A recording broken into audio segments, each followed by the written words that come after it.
Well, hello, friends. Welcome to another episode of the Joyful Health Show. And today I have with me Hope Cook.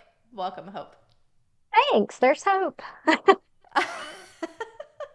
I know, I love it. So, Hope, when you signed my book too, the Healing Clinician Burnout book, which is what we're going to talk about, you said, remember, there's always hope. And I was like, wow, what a great name to have as an author and a person in general. I'm sure that's something that you get to use all the time and be genuine about it. Yeah.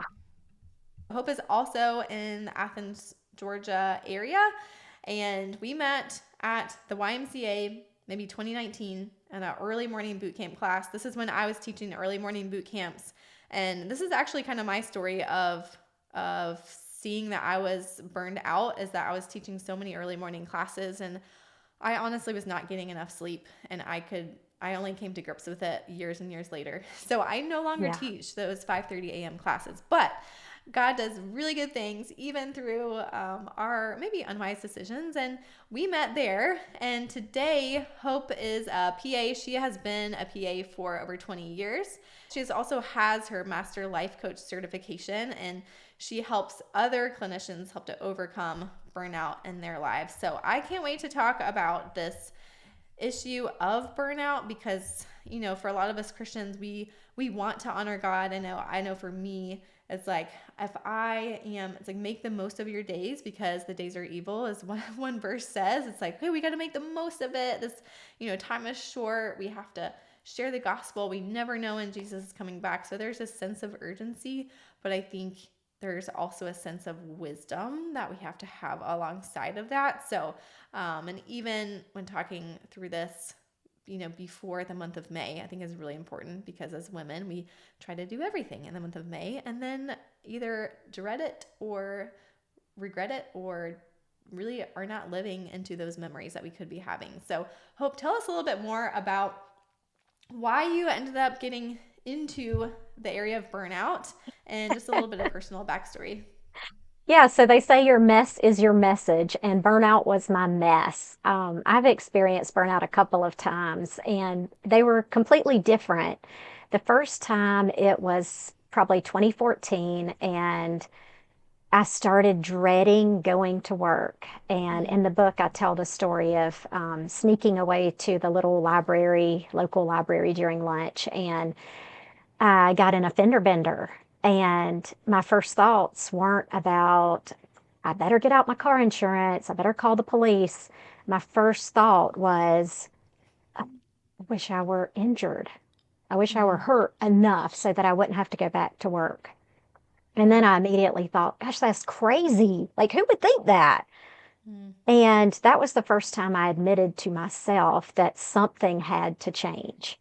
Because until then, I had just been push, push, push. You can do it. You should be grateful. I was shooting on myself. yeah. Um, and so that was really a wake up call. I found a new job. I thought things were great. Things were wonderful on paper with the second job. I loved my coworkers. In fact, I'm still there. I Mm, had, great hours, a short commute, and I just started feeling this same sort of sense of dread. But this mm, time it didn't make sense because I liked my job. And one day I was working at one of the satellite offices and I had about an hour commute. And I talked out loud. I said, God, I don't know what to do. And I heard in my head this still small voice that said, yes, you do. ooh. And I was like, I immediately started arguing with it. No, I don't, because what the voice said was, yes, you do. And the thing that I knew, my inner knowing was, you might need to quit. And Mm, I was like, no, what am I gonna do? I don't have, mm-hmm. we need this money. And so I had all these arguments. But yeah, the two episodes of burnout led me on a journey, a self-help journey. So I saw a therapist. I read probably 300 self-help books and I got my first I got my life coach certification, thinking, well, I could always quit being a PA and I could do this as backup. Mm, But the joke was on me because the tools that I learned through that life coaching course completely shifted my mindset.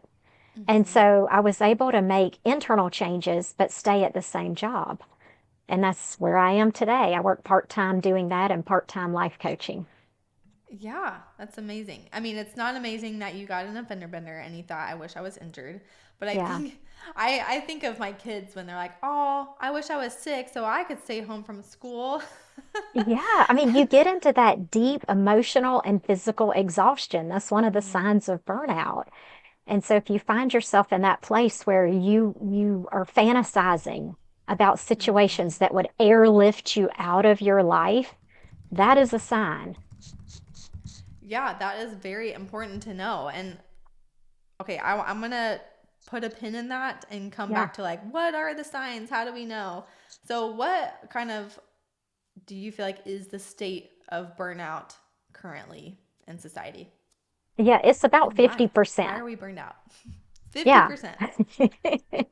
So it's higher for women than men, and it's higher for women who work. So Okay. in healthcare, it's about 50%. With teachers, it's about 50%. With women who work outside the home, the mental load plus the emotional load plus the actual workload of being at work Mm, and then carrying all these tasks at home is between 71 and 74%. So that's yeah. that's huge. I mean, we're carrying too much. Yes. And I feel like the word the great resignation popped up in my head about when so many people quit their jobs during COVID. And I think that was a wake up call because women were having to work at home and do childcare at the same time. And so Hmm. it was very stressful. Okay, so burnout 50%. Why do you think that this is the case? I mean, um, you mentioned about how like women who are working outside of the home and also managing their household, is it different than it used to be, or why the high number now?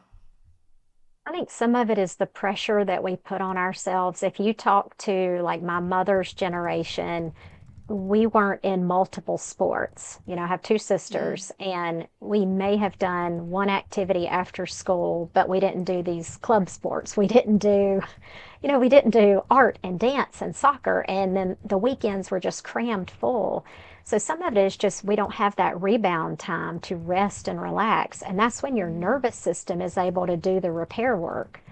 Because yeah. when you are at work, and especially if you have a stressful job, which most of us probably do, even if you're with kids all day, that is probably more stressful than my job. But your Mm-hmm. body's in this fight or flight response. The sympathetic nervous system is pumping out cortisol. So you really need some downtime to rest and recuperate. Yeah. Some, I like to talk about, I heard this, I don't remember the source of it, but someone had talked about being a marginal Christian, and that meaning being a Christian with some margin in your life. Because if you always are have your own itinerary and your own plans, it's hard to make room for God's plans for you during the day. And even that's even just, I think, good wisdom for not cramming your day full, because it's, making time for a transition and making time for things to be broken and have to fix things or have to stay with a kid who's melting down, or so Yeah, not cramming our schedule so much, even, but there's I so much pressure to do that. and I think we compare and despair, by Mm, looking at social media. That's a big yeah. one. I need to be doing more. I need to post all these vacation pictures. I need to, you really are comparing and despairing. Um, Yeah. And then, yeah, just noticing your body. Like that is Hmm. huge. I think so many of us are just go, go, go. We don't stop and say, like, what is my body trying to tell me? Do I Hmm. need to sit and rest? Do I need to cancel this? Do I need to say no? Yeah. Yeah, I think we often just steamroll through those signals because we have to keep going, and that feels like a badge of honor, or even getting the comment, wow, I feel like you're superwoman, how do you do it all, you're always busy. And it's like, I don't want that to be a reality. I don't want to be just going, going, going all the time. And I think it is hard to, like, for me to recognize and to lay down that idol of productivity, because it really was causing burnout for me. So, and we can kind of go into like the signs and symptoms of burnout too. And I had the hair tissue mineral analysis. And so just to be able to test the minerals in my body through my hair tissue, and, my adrenals were pretty shot. And I feel like I was practicing some good stress release techniques, but that was also a wake up call, to see, oh, in my body I could not continue to sustain, what that lifestyle. So, Yeah. tell us a little bit more about like what are those signs and symptoms of Yeah, so the burnout. exhaustion, that is one Mm-hmm. where you just feel like I can't keep doing this. It's not Yeah. sustainable. You may feel cynicism or resentment. That showed up in my job. I started resenting patients, Mm, internally rolling my eyes. Same thing yeah. at home, I would resent when my kids would come up to me and they'd say, Mama, Mama, Mama, Mama. And the thought running through my head was, I just need to get these notes done so I don't start tomorrow behind. Yes. And they just wanted their mama. Mm-hmm. And so, let's see, yeah, cynicism, resentment, this exhaustion. And you don't find pleasure in this things that you used to find pleasure in. Right. So, yeah, there was a time when I really enjoyed seeing patients and doing what I was doing. But I got to the point where I would sit in the parking lot with this pit in my stomach and think, I don't want to go in there. That's not good. Mm, right. That's not good. And yeah, I even last May I realized that I was like, I don't need to do, and summertime was coming up, and Mhm. I didn't have childcare just back to back to back for my kids. And so I knew I would be having a lot of time with them. And so I also knew that in the past, if I would try and work with them around, there would be constant interruptions. I would not get what I needed to do done or what I had expected to do. And so last summer was the first summer where I said, I am going to take off all work that I can possibly take off, and I will write. If I'll get up early and I'll write for an hour, and that'll be my work. And it was the most healing, freeing, best summer for me, for my Yeah. kids. I actually got to enjoy them. I wasn't annoyed with them. I wasn't in the back of my mind thinking, when am I going to get this done? When am I going to have a pocket of time where I can work on this thing? So, it is really tough to be a mom and to work. And I also had the first thought for the first time of, is it enough to be a stay-at-home mom? And I had to really come to grips with, like, wow, yes, this is a job.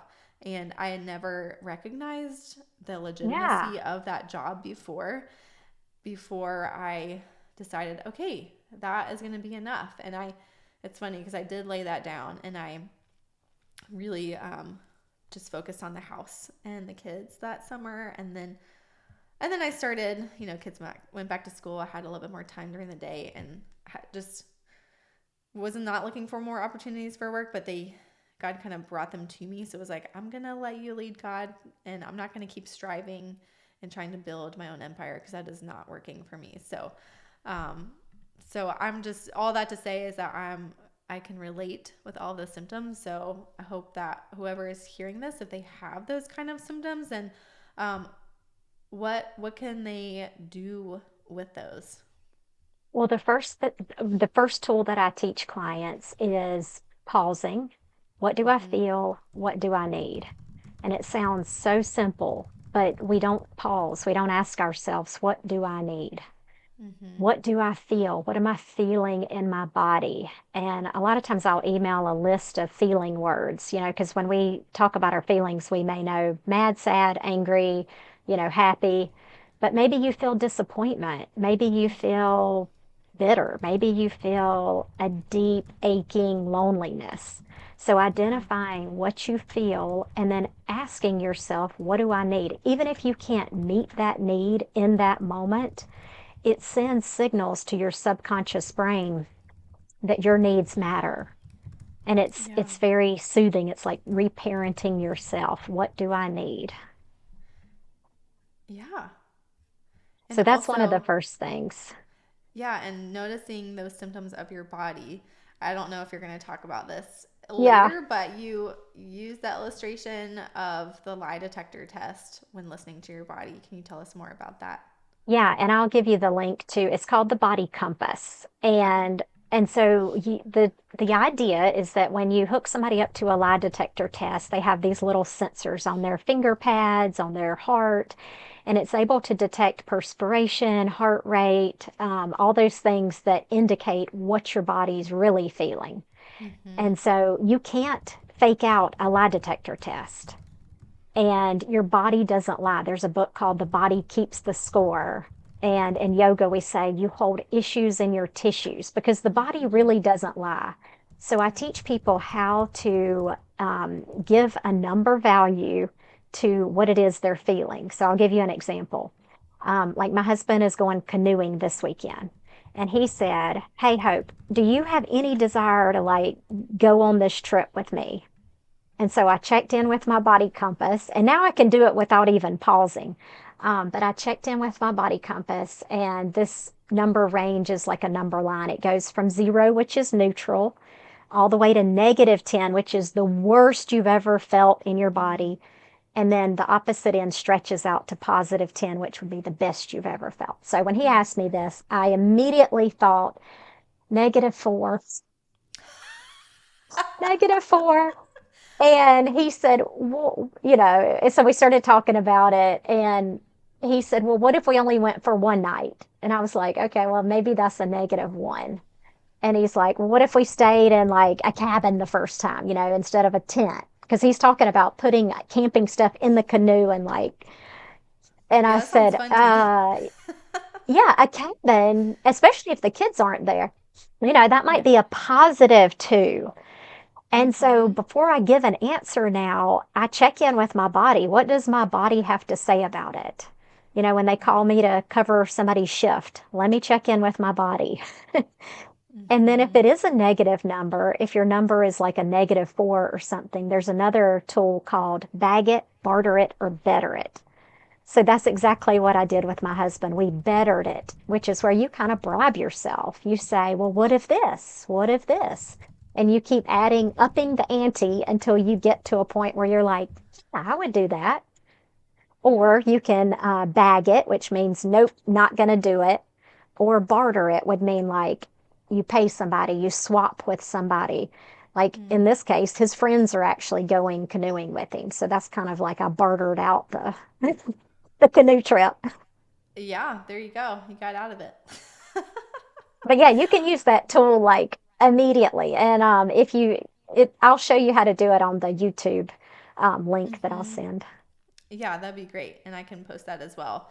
I feel like I started learning about that when I went to a chiropractor and he did, it was like muscle testing. And I was like, Yeah.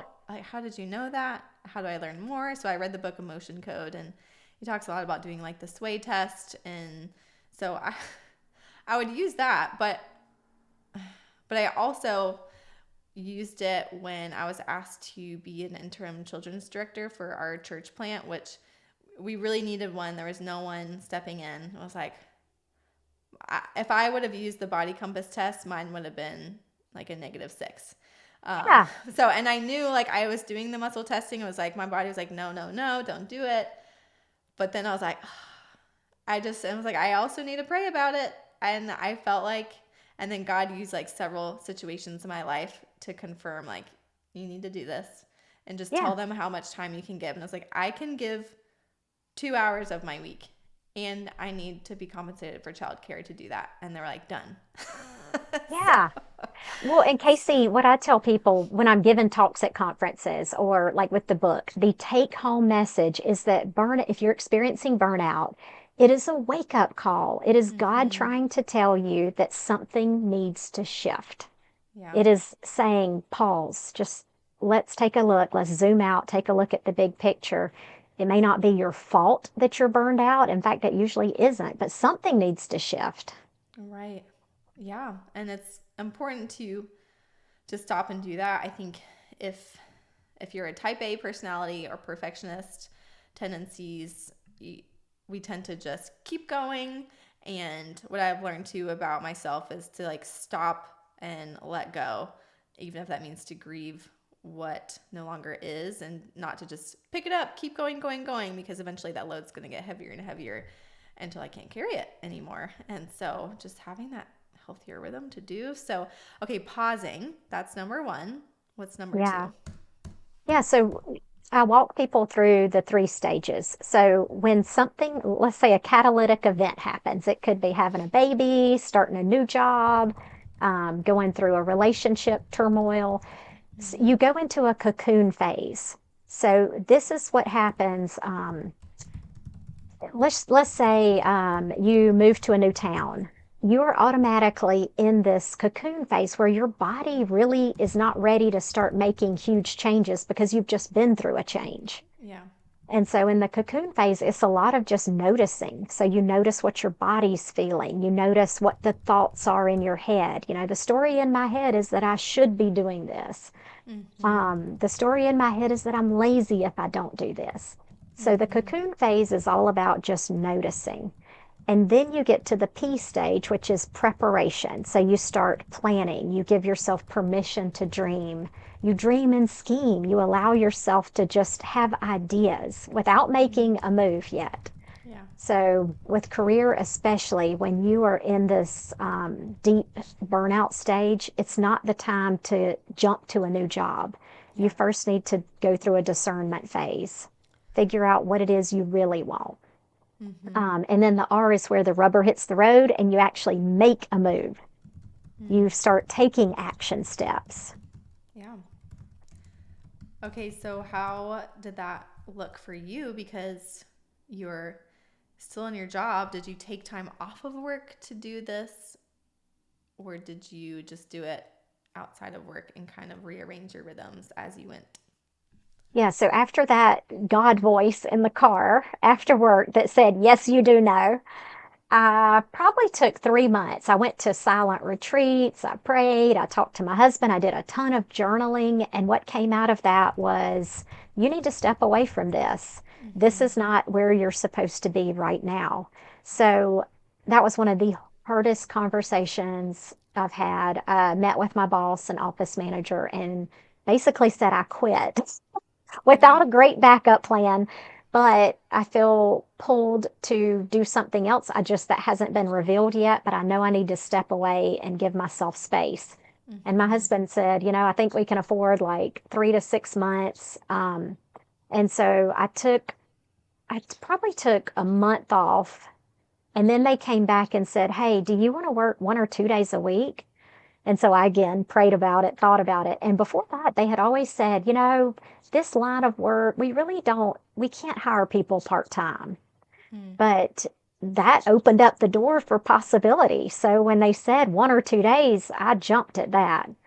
Yeah. And then that gave me space to explore these other things, to do the life coaching course, to write a book, to do a podcast. And that filled my bucket in a Mm. way that work had ceased filling it. Right. So, that Jerry Maguire movie where she says, you complete me, or maybe he says it, Tom Cruise says, you complete me. I Mm. always tell people, don't rely on any one thing like work to complete you. Mm. Find that value in yourself. Find it in things outside of work, find things that interest you that you've forgotten you were passionate about. Right. Yeah, and it's so helpful. And I can't remember also where this is from. It's just too many books in my head. But to have a hobby and to have a hobby that is not work. So Yeah. just giving yourself permission to have something where it is solely play. It is you don't have something where you have to make money. There's no pressure. It's just for enjoyment. To like learn how to enjoy things again. And so um yeah, and sometimes that means taking time off to figure that out. I know you coach people through that. So if anyone is listening, are you actively coaching people now? So if Yeah. So you've heard people. I'm specific to healthcare people. So Okay. um, my sister says, you need to coach teachers. She's a teacher, but right now it's just healthcare. Healthcare.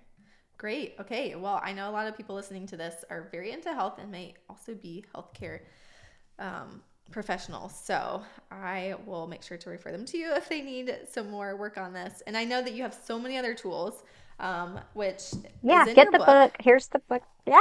I'm like, I have it too.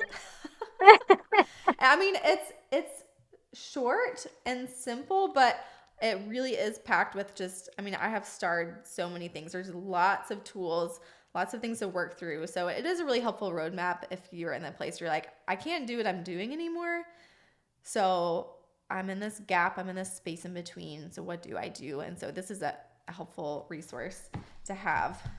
So Hope, what is something that you would like to leave the listener with if they had one takeaway from this episode about burnout? Yeah, if you're feeling the internal struggle of burnout, if you're wondering if you're burned out, you probably are experiencing some Mm, level of burnout. It doesn't mean you're a failure. It doesn't mean you're weak. What it is a wake up call. It's just life or God sort of shaking you and saying, hey, you need to open your eyes. This mm-hmm. is not working. Something needs to change. Yeah, amen to that. Pay attention to your tension. That's also something that April Farlow likes to say. And then a fun question for you is, how are you discovering joyful health in your life? Well, I went back to the Y today after not having gone for 6 years and took a Wow. class, and that was really fun.